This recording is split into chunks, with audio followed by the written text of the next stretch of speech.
Shalom Uvrach, and welcome to the weekly piece on the Parsha from Torah Giants on Chumash, written by Rabbi Rabbi Goodman, the Rabbi Emeritus of Yingishov Rockaway. Sit back and enjoy.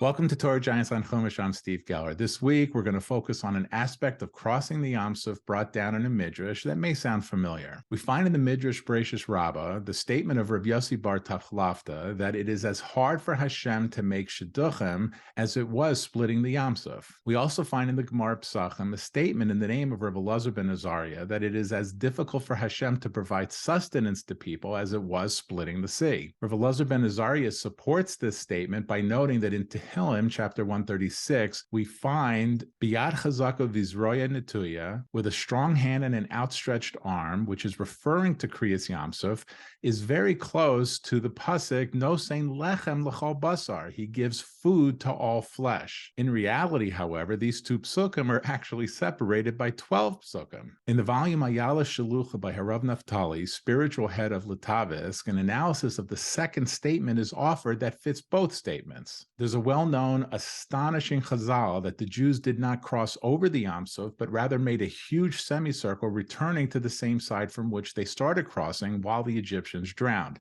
Equally well known is the account of Chazal that there were 12 separate passageways, one for each tribe. If one were to use a compass and draw a huge semicircle, and then from the same point slowly diminish the size of the arcs until there are 12 spaces, it would perfectly depict the scene that Chazal described here. Obviously, the tribe closest to the center point would have the shortest route to complete its journey, while the one at the farthest end would have the longest walk to its destination. So too, Hashem finds easy and profitable ways for the fortunate ones to make a living. For others, long journeys and great difficulties are encountered before they can succeed in their endeavors. The two psukim in Tehillim are separated by 12 psukim to hint at the connection to the 12 tribes who travel through those 12 channels through the Yam Suf. This analysis instantly explains the first statement as well. The lucky ones find their wonderful shidduch within their own community, while for others, their desired partner may have to travel across oceans, or they may have to both leave their homes and are brought together in a third country. In his own unique way, Rabbi Goodman recalls many years ago a second explanation for both of these statements. Just as Hashem waited to see some strong act of faith before he split the sea, and that was the plunge into the water of Nachshon ben Aminadav,